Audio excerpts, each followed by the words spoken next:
أعوذ بالله السميع العليم من الشيطان الرجيم. بسم الله الرحمن الرحيم. الحمد لله والصلاة والسلام على أشرف الأنبياء والمرسلين نبينا محمد ومن تمسك بسنة إلى يوم الدين. ما بعد.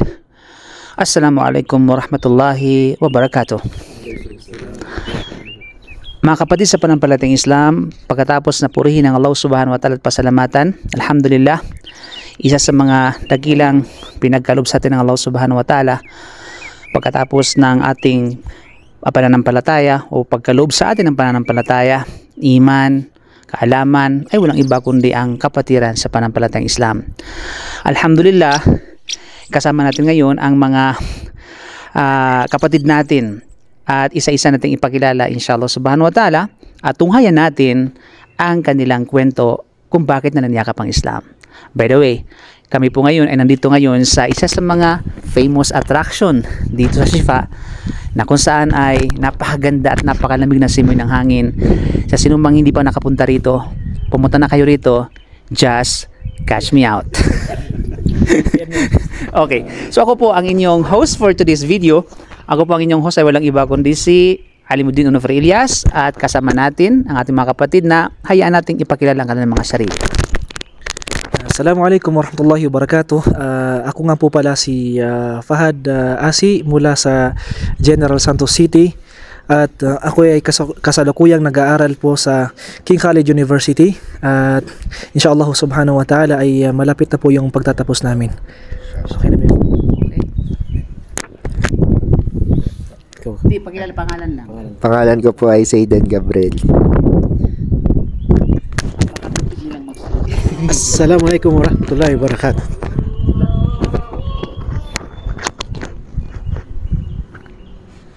Assalamualaikum warahmatullahi wabarakatuh. Ako pala si Saldi Gabriel. Dati akong Catholic. Ang family ko ay kalahati ay 90% Iglesia ni Cristo. Kami lang dalawa ng tatay ko at ako ang hindi nakaanib sa Iglesia ni Cristo. Alhamdulillah, aking pagpunta dito sa Saudi Arabia, aking nakilala ang Islam na hindi ko nakita sa Pilipinas kung di pa ako pumunta dito sa Saudi Arabia. Mashallah, at dito kami nagkaroon ng liwanag kung ano po ang Islam na hindi namin nahanap sa Pilipinas, bagkus dito sa Saudi Arabia na amin siyang nakita at talagang aming niyakap ang pananampalatayang Islam at iniwan namin ang aming lumang pananampalataya na hindi talaga na masasabi natin na kapanipaniwala at katotohanan. Hindi pa natanong natin yan, pero parang mayroon na tayong tanong, no? Magpapakilala pa lang yan. Okay, ayan natin. Ako si Maria. Iya ako. Okay, so dalawa kami magtatanong dito, si Ustad at ganun din ako. At sasagutin natin ang ating mga panauhin, mga kapatid. By the way, ang ating mga panauhin, sila po ay galing pa ng Jeddah. At first time po nilang pumunta rito sa lugar na ito. Ano sa tingin niyo po yung lugar na ito? Magandang lugar, malamig, maraming nature kang mapupuntahan. Bundok siya. Walang mga noise kang maririnig dito kundi yung noise ng mga nature katulad ng ibon, hangin, yung malalamig na hangin at yung mga yung mga unggoy na nasa gilid-gilid. Mashallah, magandang lugar at napakatahimik at mapayapa. Okay, sa video po na ito ay pag-uusapan po natin yung journey po ninyo sa Islam. Dahil ito ay sinadya po natin na i-set up yung bagay na ito to give an inspiration sa ibang tao. Hindi lamang matingnan ng mga tagapanood natin at taga-subaybay natin ang kagandahan ng ating kapaligiran at ang ating mga pagmumukha. Siyempre, hindi mawawala yan, no? So, kinakailangan din natin maibahagi sa kanila yung mga experience natin sa buhay natin, especially yung kwento ng ating pagyaka sa Islam. Para sa ganun, we don't know, Allah Subhanahu wa Ta'ala sa pamamagitan nito ay kahit isang tinatawag na tao man lang, no, sa pamamagitan ng pagbahagi ng ating kasaysayan sa pagyakap natin sa Islam, ay masumpungan nila ang Islam at magabayan sila ng Allah katulad ng paggabay niya sa atin. Okay? So mayroon ka bang gustong itanong?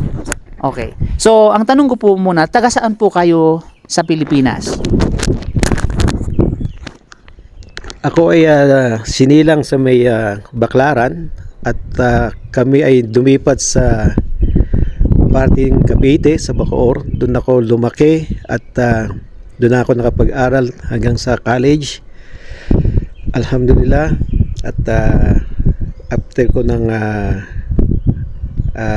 lumaki doon, ako ay naghanap ng aking pinaka-journey kung saan ako mapapadpad after ng graduation. Yung unang tanong, saan ako? Taga Bacoor, Cavite po ako. Cavite, Batanguinyo pala. Batanguinyo? Caviteño pala ere. Okay? Kasi sa malapit lang Cavite at saka Batangas. Okay. Yung kailan po kayo pumunta mismo dito sa Saudi Arabia?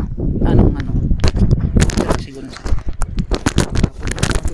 Saudi Arabia 1996 August at first time kong ma-experience yung lugar ng Saudi Arabia na kakaiba yung aking naranasan kumpara sa Pilipinas.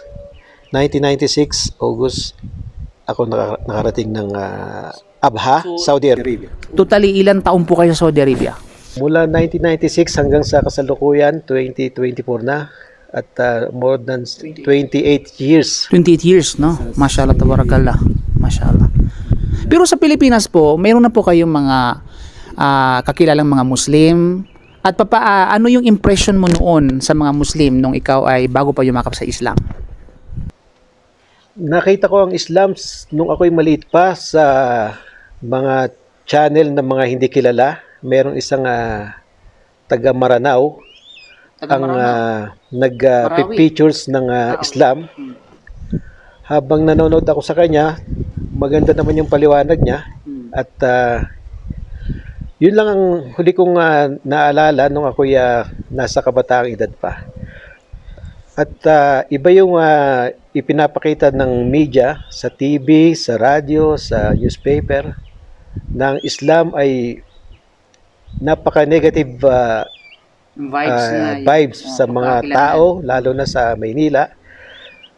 Yun ang unang pumapasok sa isip ko nung ako'y nasa ganung edad. Bakit ang mga Muslim magugulo?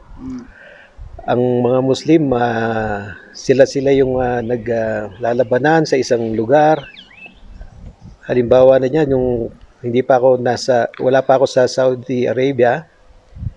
Ang unang na laman ko na paglalaban ay yung labanan ng Kuwait at Iraq. Nandun yung Gulf War.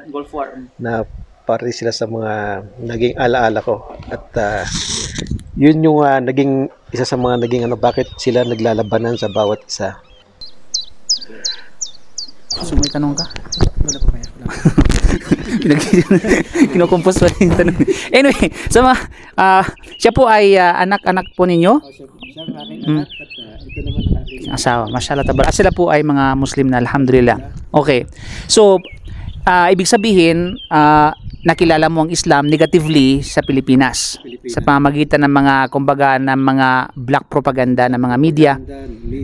At kung ano-ano pa. At of course, sa gawain na rin ng mga Muslim, hindi po natin ikailayan na alam natin na may mga Muslim talaga na kung saan taliwas sa kung turo ng Islam. At minsan, nadja-judge ng tao ang Islam dahil sa gawain ng mga Muslim. Then, paano maikumpara yung Muslim sa Pilipinas na nakilala mo? Tapos, nung nandito sa Saudi Arabia, nasa halip, di ba? You supposedly, mag-a-abroad ka sa ibang lugar, hindi sa lugar ng mga Muslim. So, bakit, anong nangyari na sa kabila ng pagkakakilanlan mo, negatibong pagkakakilanlan mo ng mga Muslim sa Pilipinas, still nasa Saudi ka napadpad? Ang pagpunta ko sa Saudi Arabia ay hindi ko rin inaasahan na ako'y makakarating dito. Unang-una, para lang akong napasama sa isang grupo na ni-recruit kami ng isang agency na nangangailangan daw sila ng ganong mga employer na naghahanap ng mga employee para magtrabaho sa kanila. Napasama ako sa kanila upang malaman ko ano ba yung bansang Saudi Arabia. Ano ba yung meron doon na kilalang kilala sa buong mundo na mayaman daw, mainit, mapayapa. At akin naman itong sinubukan at sumama ako sa grupo na to. Nakarating kami sa una-una sa Abha at isa sa pinakamagandang lugar sa Saudi Arabia at pinakamalamig. Ang unang nakita ko sa Abha nung ako'y mga ilang linggo pa lamang, maraming tao na pag oras ng tawag ng Adan, yung mga tao na kapitbahay namin, kasama namin sa trabaho, humihinto sila sa mga gawain nila at pupunta sila sa bahay, sambahan. Una, hindi ko pa alam yung masjid, saan ba sila pumupunta. Kada sumisigaw yung ganong sigaw, nagpupuntahan sila, tinitigil nilang kanilang gawain at nagsasagawa sila ng pagsamba. Mga 5 to 10 minutes, o babalik na naman sila sa trabaho. At 5 beses yun nakikita namin sa loob ng isang araw na ginagawa nila.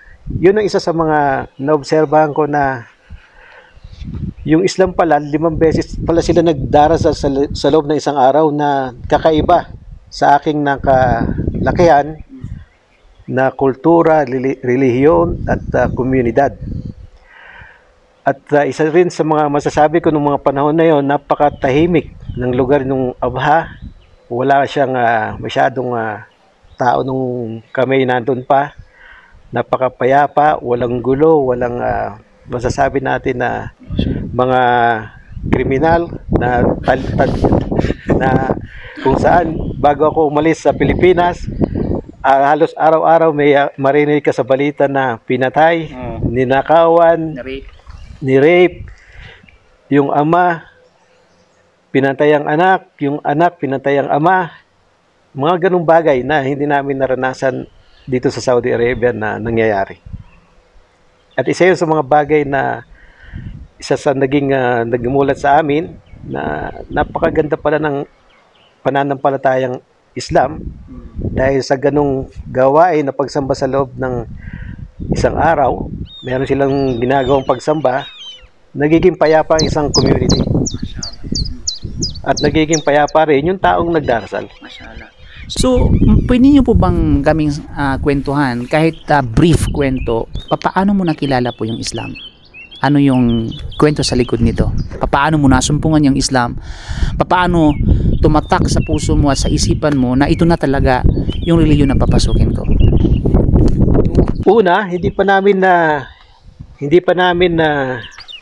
ko pa masyadong siniseryoso yung pagtuklas ano ba ang tunay na pananampalatayang Islam dahil busy kami sa aming mga pang-araw-araw na hanap buhay. Merong namang kaming binibigay sa amin ng mga pamphlets ng mga brother natin na mga Muslim dati na pumupunta sa mga accommodation namin. Noong una hindi namin to binabasa, hindi namin to binibigyan ng oras para basahin. Pero pag ikaw nasa ibang bansa at malayo ka sa pamilya mo, malayo ka sa mga pang-araw-araw na para i-occupy yung oras mo, ito is siguro yung isang sa magiging libangan ng isang tao, yung pagbasa ng mga babasahin na binibigay ng mga brother natin na Muslim. Kasi wala ka nang babasahin, walang radyo. Noong mga panahon na yon, walang telebisyon, walang mga internet. Kaya ang mababasa mo lang talaga kung ano lang yung nasa kwarto mo na pwede mong basahin kahit paulit-ulit, babasahin mo siya para lang mawala yung pagiging boring mo sa loob ng kwarto mo dahil totally isolated ka sa para kang nasa isang lugar na wala kang kilala kamag-anak. Doon, isa yun sa mga nagbigay sa amin ng pansin na magandang tinuturo ng Islam. Ganun pa man, hindi pa rin namin ito tinanggap at patuloy lang namin pinag-aaralan. Nung nalipat na ako sa Abha to Jeddah, nung nasa Jeddah na ako, meron na namang bakulit na Muslim na pumunta na naman sa bahay namin. Sabi ng kasama ko, ano ba yan? Galing na tayo sa Abha, sinusundan pa rin tayo ng mga Muslim na nagbibigay sa atin. Hanggang dito pa ba sa Jeddah? Nandito pa sila. Mas marami sa Jeddah na mo. Yung pala, mas marami pa pala sa Jeddah na patuloy yung pagsasagawa nila ng paghihikayat sa mga hindi pa Muslim na masisipag, masasabi kong masisipag na ipaliwanag ang katotohanan ng Islam. Yung isang ustad na pumunta sa amin, hindi lang siya isang beses, hindi siya nagsasawa na pumunta para ipaliwanag ang Islam at hindi rin siya nagsasawa na kami maging kaibigan, maging kasama. Hanggang sa isang araw, nagpaliwanag siya na sa amin na lahat kami nandoon kung ano ba talaga yung katuruan ng Islam. So, pwede ko masabihin sa yung pangalan niya? Yes, O, walang problema. ang pangalan niya na pumunta sa amin noon, siya yung nakikinig si Ustad Alex Perey, kung naalala niya pa yon, GDC. Ng GDC. sa GDC sa Hisapa, pumunta siya sa amin at nagpaliwanag siya ng Islam. Ang pinaka pambukan niya sa amin na pagpapaliwanag na napaka tumatak sa aming puso at sa aming isipan, yung ano ba yung message ng mga propeta ng mga nauna hanggang sa kahuli-huli ang messenger. Ano ba yung tamang message nila para sa tao? Ang unang-una niya sinabi, yung panahon daw ni Noah, sinabi niya sa mga tao niya, mga lipunan nila noon, na sumamba lamang sa nag-iisang Diyos. Dumating pa yung mga iba pang propeta, katulad nila Moses, ganon din ang sinabi niya, sumamba lang sa nag-iisang Diyos. Dumating naman si Abraham, ganon din, wala silang pagbabago, sumamba lang sa nag-iisang Diyos. Hanggang dumating si Prophet Jesus, nakala namin nung mga panahon na yon, siya yung Diyos. Sinabi niya na ang message ni Jesus Christ, iisa lang din, katulad din ng mga naunang propeta, na ang Diyos ay iisa lang na dapat sambahin. At dumating si kauli-huli ang propeta na si Prophet Muhammad sallallahu alaihi wasallam, na ang kanyang message ay hindi kakaiba sa mga naunang messenger na dumating dito sa lupa, na ang pinaka-importanting katuruan na binigay niya ay ang pagsamba sa nag-iisang Diyos. Yun ang pinakatumatak sa amin, sa aming puso, na wala palang kakasalungatan yung mga naunang propeta hanggang sa kahuli-huli yung propeta. Doon kami nagtaka bakit dumating sa amin, sa Pilipinas, na pagdating kay Jesus Christ, siya na yung sinamba ng tao na against sa kanyang katuruan. Yun ang masasabi ko na naging susi ng aming pagyakap sa Islam. Hindi lang ako, marami pa rin akong kasama yumakap din ng Islam noong mga panahon na yun. Anong taon po yun? Anong taon? Kung natatandaan ko, siguro po mga 2002. 2002. Numakap kami sa Islam noong mga panahon na yun. Kami po ay nasa Jeddah. At nung kami yumakap sa Islam, nagpatuloy kami ng pag-aaral sa Al-Sapa. Isa sa mga naging guru namin doon, si Ustad Alim. Sa Asisiya. Sa Asisiya, Ustad Alim. Isa sa mga naging ustad namin doon. Siya yung matyaga na nagturo sa amin kung ano ba yung Islam, ano yung unang dapat gawin ng isang Muslim, paano pagsagawa ng paghuhudo, pagsasala. At mashallah, nakapag-aral kami doon ng mahigit 2 taon. At hanggang sa ngayon, alhamdulillah, patuloy pa rin kami naghahanap ng kaalaman na hindi pa namin naabot. Inshallah. Mashallah. Yung ano po, isip lang ko ng ano po. So, yung mga kapag-Islam nagpayakap sa Islam si Ustaz Alex Prey siya. Alex Prey. Nasaan na po siya ngayon? Siya po ay nandito pa rin sa Jeddah, nagtatrabaho pa rin siya sa Jeddah. At ito yung sinabi ni Prophet Sallam, bakit ko naitanong po yan? Dahil sinabi ni Prophet Sallam, la iyahdi Allah bika rajulan wahida khairun laka min humrin ni'am. Sa pamamagitan mo, kapag ginabayan ng Allah subhanahu wa ta'ala ng isang tao, ay higit pa na mas mainam kaysa sa pulang kamilyo. Mashallah. Ang kayo sa mga Arab noon ay tinutuloy na valuable things, yung red camel. At ngayon, katumbas mo na 10 Ferrari. Mashallah. Na ano. Kaya anumang kabutihan na ginawa mo ngayon sa pagyakap mo sa Islam ay credit din po sa kanya yun. Mashallah. Mashallah, shout out kay Ustad Alex Prey kung nakikinig ka. Alhamdulillah. Patuloy pa rin yung sasagawa niya ng pagdadawa as volunteer, inshallah. Ayan ang huli kong alam sa kanya. Okay na yung tanong sa Ustad. Mashallah, tabarak. Napakagandang kwento, Ustad, no? Mashallah. So ngayon, Ustad, po brother, tanong po namin, paano po kayo, nung nag-Muslim na po kayo, pagkalipas ng 6 na taon, tama po ba? 1996 dumating si Kuya, 2000, so 6 na taon. 6 na taon. Mashallah. Paano po kayo nagdawa sa asawa niyo po at sa anak niyo po? Paano po kayo nagsimulang magdawa sa kanila? Mashallah. Ang sa kanila, o tinago mo na hindi yung pinaalam. Kasi usually pag yan, yan yung mga ibang mga balik Islam, kapag nag-Muslim sila, ang iba sa kanila, dahil natatakot sila sa kanilang mga asawa o sa kanilang mga pamilya, tinatago muna. Pero ba ganun sa nangyari? Kayo po ba, ganyan po ba yung nangyari sa inyo or iba? Nung una-una, nung pagdating ko rito sa Saudi Arabia, binata pa ako, wala pa akong asawa at wala pa akong anak. Nung ako'y yumakap na ng Islam, nagkaroon na ako ng asawa, bumalik ako at saka ako nag-Islam. Okay.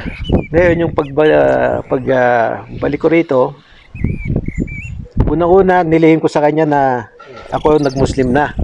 Kasi siguro baka sabihin niya kaya ka nag-Muslim, siguro para mag-asawa ka ng pangalawa, pangatlo, pang-apat dahil nababalitaan niya ang mga Muslim daw maraming asawa. Okay.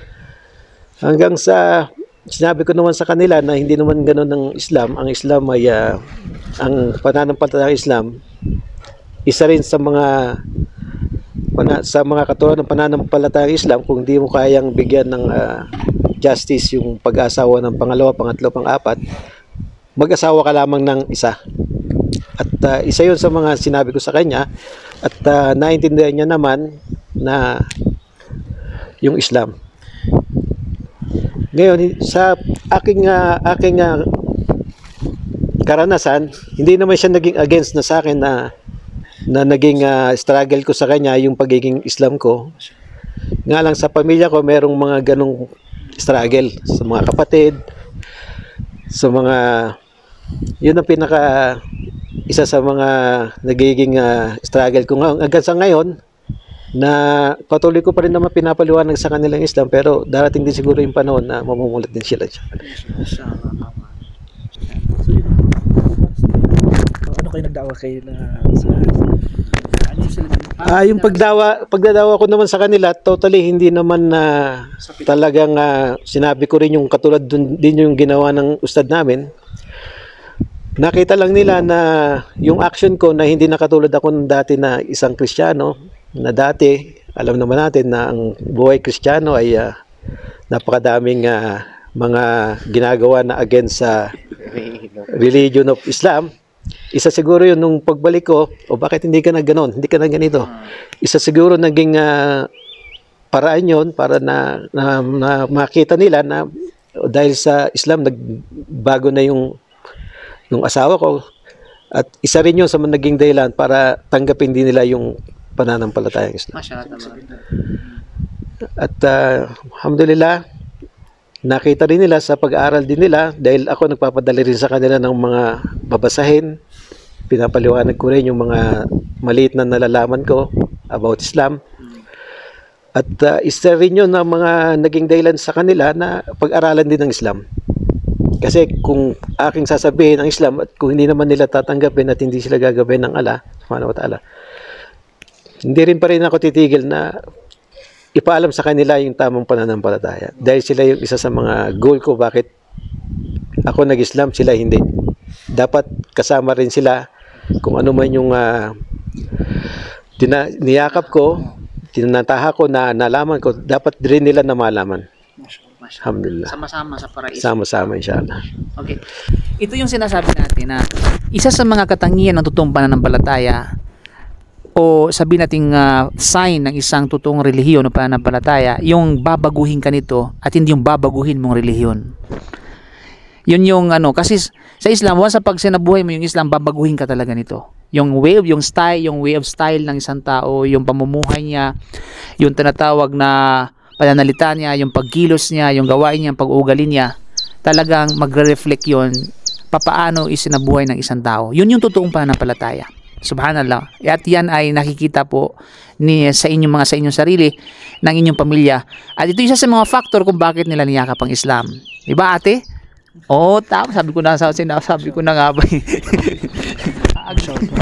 At dagdag ko rin yung Ustad, yung mashallah, yung pagpapakita ng isang Muslim sa kanyang gawain, paano siya makitungo sa mga hindi mga Muslim, sa pamilya niya, sa anak niya, sa mga magulang niya, sa kapatid niya, lahat. So kahit wala kang sinasabi, nakikita lang nila yung mga gawain mo, na isa kang Muslim na nagsasabuhay ng ang obligasyon bilang Muslim. So nagpapakita din yun na yun ay pagdadakwa din sa kanila.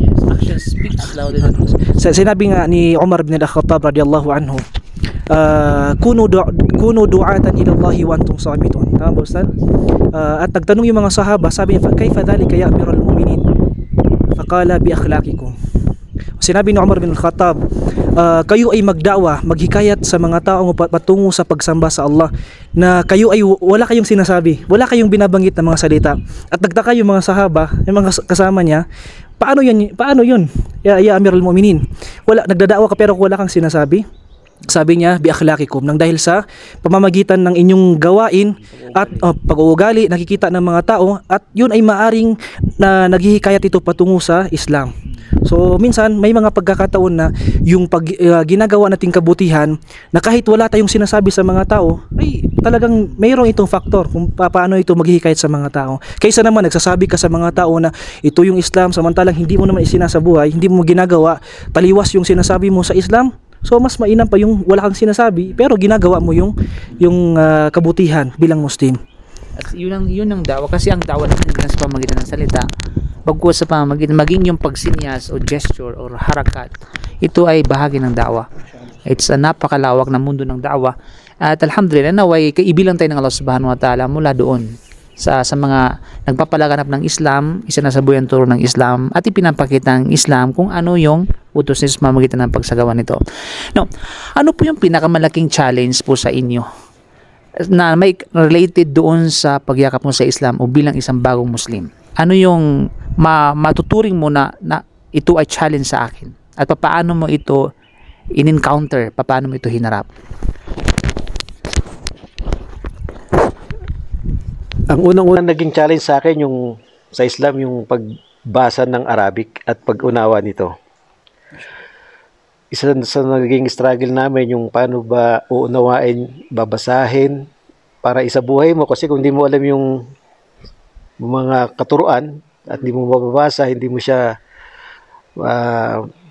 maunawaan, paano mo ito isasagawa? Ang pag-aaral namin nung unang kami ay Islam, talaga napakahirap pala ng Arabic para sa amin kasi hindi naman kami talaga Arabic speaking o galing sa Mindanao na may kaunti ng alam. Totally zero kami sa mga letra ng mga Arabic. Yung pag-aaral namin, mashallah, merong isang tao na patuloy na gumagawa ng kabutihan. Kami ay sinusundo tuwing araw ng pag-aaral. Hinahatid kami sa Islamic Center tuwing kami mag-aaral. Wala siyang sawa hanggang sa lumipas yung panahon na mahabang panahon na kami nag-aaral. At alhamdulillah, pakunti-kunti na pag-aralan namin yung maliliit na pagbasa ng letra, pagsulat ng Arabic, pero hindi pa naman talaga totally na 100% alam na namin yung talagang paano yung masasabi ko, yung pagbasa yung ng Arabic ang pinaka-struggle ko na nakita nung kami mga bagong Islam. Yung pagsubok naman po, ano sa palagay mo? Yung mga pagsubok na may kaugnayan sa halimbawa, usually mga ibang mga pagsubok na ina-encounter ng mga balik Islam, yung binubuli siya ng kanyang mga kasamahan, pamilya, dinidiscourage ng kanyang mga pamilya at ng kanyang mga kaibigan. Kayo po, ano po yun? Maraming mga nagsasabi na sa mga kasamahan namin na dahil daw sa kami ay jumakap ng Islam dahil para lang daw kami mapansin ng aming mga kasamahan sa trabaho na gano'n. Isa rin yun sa mga naging dahilan ng mga struggle namin, mga pagsubok na dumaan sa amin. Pero patuloy pa rin kaming nagsikap na gawin yung tamang pag-aaral para yung binabato nila sa amin ay mapatunayan namin na hindi gano'n ang intention namin. Pangalawa, yung sa pamilya. Isa pa rin yan sa pamilya na masasabi ko na isa sa mga naging pagsubok sa amin na hanggang sa umahantong na nagdidebate kami ng mahabang oras, mahabang panahon sa loob ng halos tuwing kami mag-chat, maaaring hindi papasok yung pagdidebate namin hanggang sa kasalukuyan. yung mga meron akong mga mahal sa buhay na gano'n na kapatid na minsan sasabi siya na ang Islam hindi naman siya gano'n ng totoong relihiyon, pero bakit mo niyakap? Isa ka ng terorista. Isa ka na ng mga sumasamba sa bato, isa rin yun na bakit kami sumasamba sa bato dahil sa Kaaba nga. At akin naman yung sinasagot sa tulong ng mga ustad na nagpapaliwanag sa ganong mga atake sa reliyong Islam. Alhamdulillah, inshallah, magabayan din siya ng Allah subhanahu wa ta'ala na mabuksan ang kanyang isip at ang kanyang puso na tumanggap na rin sa pananampalataya ng Islam. Inshallah. Matapos natin pakinggan siyempre yung tatay, tanungin natin yung anak. 'Di ba? So si Zaidin, nung narinig mo na siya yumakap sa Islam, ano ang impression mo? Ikaw ba'y nagalit? Ikaw ba'y natuwa? Ikaw ay nagrebelde? Nagbasag ka ba ng pinggan? O nagmura ka ba? O anong masasabi mo nung narinig mo na yumakap pala sa Islam ng tatay? Wala po. Kasi bata pa po ako nun. 2001 ako eh. 2002. Okay. Isang taon pa lang Opo. Isang taon pa lang siya nito. Opo. Pero ikaw, sir, at least yung lifestyle mo, kumbaga, since na malayo kayo, no? Na-adapt mo yung style ng Christianity. Ay, hindi po. Di nga po ako nagsisimba dun. Naging atheist pa. sa kanya kasi Walang religion na kinikilingan. Kasi walang nag-uutos dito. Pero pinabaliwanag na rin po ni mama kasi po ano po sila dati, religyoso na po silang dalawa nun. Talaga? Opo, na wag pong sumamba po talaga sa rebulto. Sa rebulto. Opo. Okay. So, kailan yung talang official, kumbaga masabi natin official na siya na yumakap ka sa Islam? Last year lang po, Ustad. Last year. Opo. Okay. Bago po mag-Ramadan. Kinabukasan po Ramadan. Masyaallah. Pero wala ka namang against dati sa Islam? Wala naman. Pero ano ang nagbunsod sa iyo na ito na yayakapin ko na talaga yung Islam? Ano ang nagbunsod? Nung dati po kasi, nung bata ko, tinatawanan ko pa po si mama pag nagdadasal. Opo, yun po yung tawag ko po doon, yung pag nagsasala po. Nung napunta na po ako ng Saudi, bago mag-pandemic 2018-19. After pandemic? Before pandemic. Nag 1 month po ako dito, tas yun nga po na yung environment po dito iba po dun sa kwento dun talaga sa Pinas. Na akala mo magulo po. Ganun po. Doon ko po nalaban na 5 times a day nag-aadan po, nagsasala araw-araw. Nung sumunod naman po, umuwi po ng Pinas. Hindi na po ako kumakain ng baboy. Pero hindi pa po ako Muslim nun. Okay. Pero hindi ka kumakain ng baboy? Hindi na po. Kasi wala namang baboy dito na available. Pero pag meron siguro kakain ka. Hindi na po. Hindi po talaga kami nakain ng baboy. Simula pagkabata po. Opo. Yung last nung hindi pa yata to Islam. Tanong ko lang, Ustad, no? Kasi sinabi ni Zaidin kanina, yung nag-shahada siya a day before Ramadan last year. Okay. So ano ba yun, pag shahada mo kinabukasan nag-fasting ka o ano ba, hindi mo pa kaya kasi panibago sa kanya, di ba? Yung challenge sa kanya yun. Ano yun na Di naman po kasi nung ay, saan ba Ustad?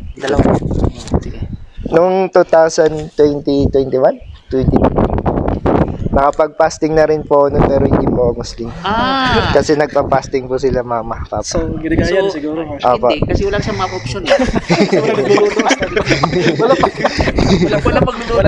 Hindi, may pagkain naman po sa bahay. Hindi So lang po. ano ba yun din, pag fasting mo ng first day ng Ramadan, tuloy ba yun o may mga pagitan lang na hindi ka nagfa-fast? Tuloy-tuloy po. Mashallah. Tapos, nag-Islamic center na So, din. ibig sabihin, 1 month Full na fasting na ka. kumpleto mo yun, hindi ka pa Muslim. Di, Ay, ano po ba? Muslim na siya, Ustad. Nung sabi niya Ano, kanina, Muslim? a day before Ramadan, fasting siya. Nag-fasting ka mula sa first day ng Ramadan hanggang sa ika 30 days nito? Apa. Hindi kasi kahit bago pa siya nag-Muslim, Oh, nag-fasting fasting na na siya. Yun nga. Ibig sabihin, baka yung bago siya nag-Muslim, Oh. entire buong Ramadan. Mas lalambot nga po ako nun. Parang pasuhuno. Nanghihina siguro, Ustad. Ang ginagawa ko naman po, nagpupuyat. Tapos yung gising ko, balik na din ako. Para makalipas sa oras. Nag-iba yung routine niyo sa dong Ramadan. Pero siguro na sikreto kang kumakain. Wala. Hindi rin naman. Mashallah. Nung nangyari lang po nung nasa Bindawod kami, Ramadan po doon. May chocolate po kasi yung mga benta doon. So, tinanong ko po si Papa, pwede po tikman. Eh, syempre po, namimili kami. Ramadan po, hindi ko po alam pumasok sa isip. Tinikman ko po isa. Sabi po nung nagtitinda. Sinisip ko, ba't po gumaganon? Sabi ko kay Papa, bawal po siguro. Pero, tas naalala rin po ni Papa nung pag-abante namin, fasting tayo. So, ikaw din na, tumikim ka rin. Hindi po, ako lang po. Ganun siya nang ganun eh. Sabi ko naman sa kanya, sige, tikman mo. Hindi ko rin nagpa-fasting pala kami. Ibig sabihin mag-isang taon na siyang mag-Muslim ngayon. Muslim ngayon. Mashallah, Mashallah, tabarakallah. So hiling natin sa Allah Subhanahu wa Ta'ala na maging matibay tayong lahat mga Muslim, mga balik Islam o di kaya mga Muslim din, born Muslim, sana maging matibay tayo. At isa rin sa mga turo ng Propeta sallallahu alaihi wasallam na ang dua ng panalangin ng isang Muslim na kung saan ay ito rin ginagamit ng Propeta Muhammad sallallahu alaihi wasallam sa kanyang mga dua na madalas ginagamit, Allahumma inni as'aluka al-huda wat-tuqa wal-afafa wal-ghina. Ito yung mga dua na dapat din nating gamitin. At kabilang din sa mga dua, ya muqallibal qulub, thabbit qalbi ala dinik. Ya Allah, pagtibayin mo ako sa iyong relihiyon. So sana maging matibay tayong lahat inshallah subhanahu wa ta'ala sa lahat ng pagsubok na dumadating sa atin. Amin ya rabbal alamin. May mga tanong ba ako sa inyo bilang mga balik Islam, gaano kahalaga para sa inyo ang kaalaman bilang sa konsepto at pag-iisip ng isang balik Islam?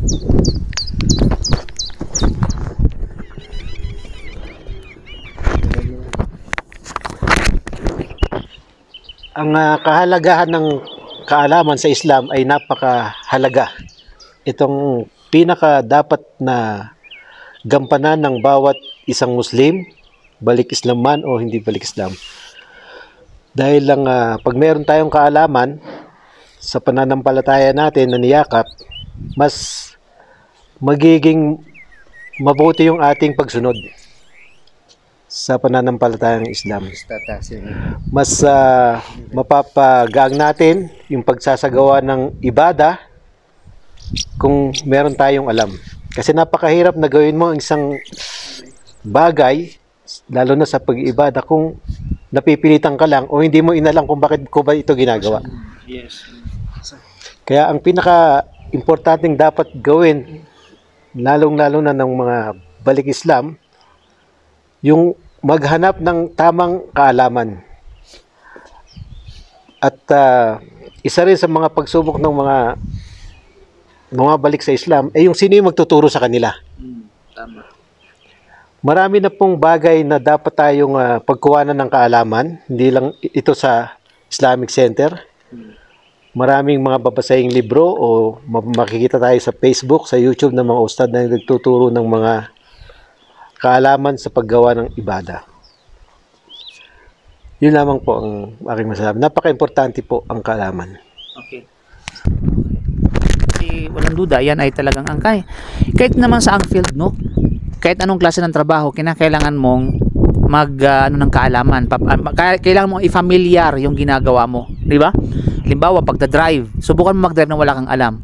bangin ang lamas. Okay. Di ba? Subukan mo magluto nang wala kang alam. Sunog ang iyong luto. Di ba? Ibig sabihin kapahamakan ang maaring dulot ito ng isang tao.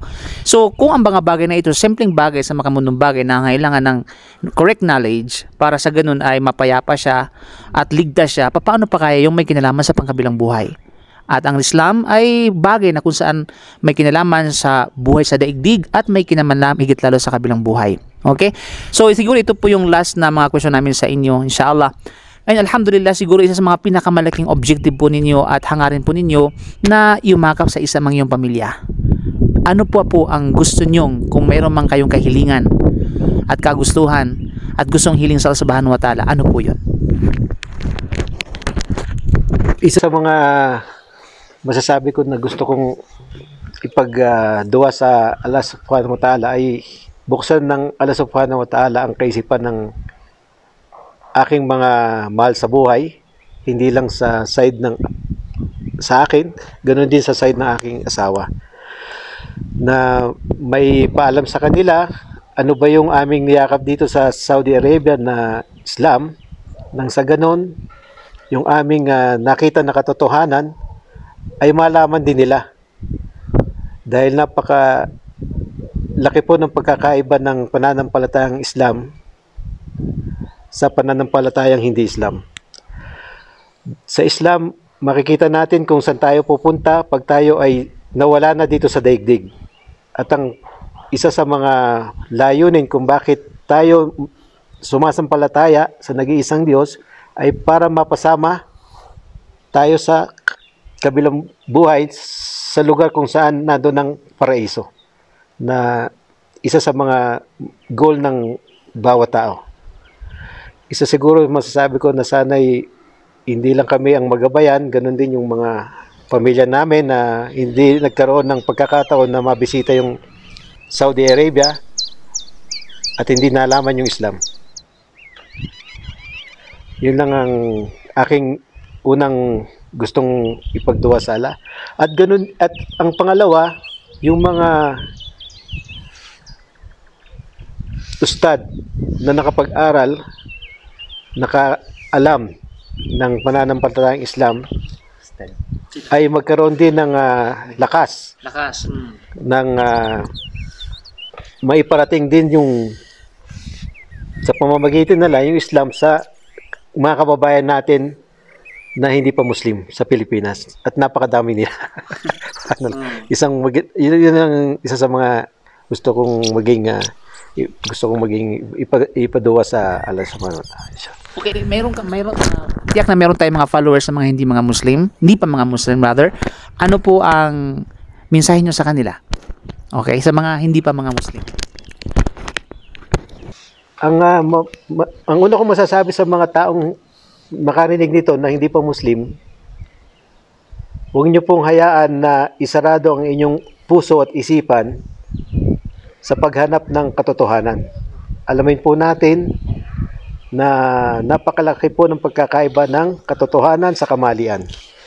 Sikapin po natin pag-aralan ang bawat tinuturo sa atin. Hindi lang po tayo basta tanggap na ipinapamana ng ating mga magulang, ng ating mga kapitbahay, kaibigan, at magiging ganoon na rin tayo, sasama na rin tayo sa pananampalataya nila, na kung saan alam naman po natin kung ating pag-aaralan ay nasa maling landas. Isa sa mga masasabi ko, pag-aralan muna nila ang Islam at ikumpara ito sa kanilang kasalukuyang pananampalataya. Yun lang po. So, any last words, inshallah? So, okay na yun. Okay? Ikaw. Meron kong huling mensahe sa mga kapatid natin at mga viewers natin na maaaring makapanood ng ating video. Hello po sa inyo. Tuloy-tuloy lang po yung pag-aaral nyo. Inshallah. Gusto mo po si ate? Iya po si ate magsalita. Okay, ikaw. Okay. Ako Ustad, yun lang, sa tama din yung sinabi nila, kasi may mga, halimbawa may mga kabayan tayo mga hindi pa mga Muslim, so maging open-minded lang po Ustad, kasi baka sabihin nila na na total hindi naman ako Muslim hindi na ako maniniwala sa Quran. Wag niyo isara yung puso at isipan niyo na maging open-minded kayo sa lahat ng mga possibility na malalaman ninyo patungkol sa Islam. Baka may marinig kayo na patungkol sa halimbawa may sinabi ang Allah sa Quran, i-adapt niyo pakinggan niyo po at ikumpara niyo po sa Biblia halimbawa. Kung tama po ba ito At ang Islam talaga, ang Quran ay ito yung salita ng Allah Ta'ala, pinakahuling revelasyon ng Allah na kanyang ipinadala sa mundo.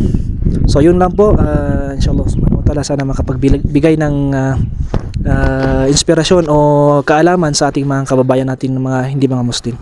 Mashallah, maraming salamat po sa inyong pakikinig at panonood sa ating video na ito, at nawa inshallah ay nagbunga at nagdala ito ng magandang inspirasyon sa atin at higit lalo sa mga nakikinig sa atin at nanonood sa atin.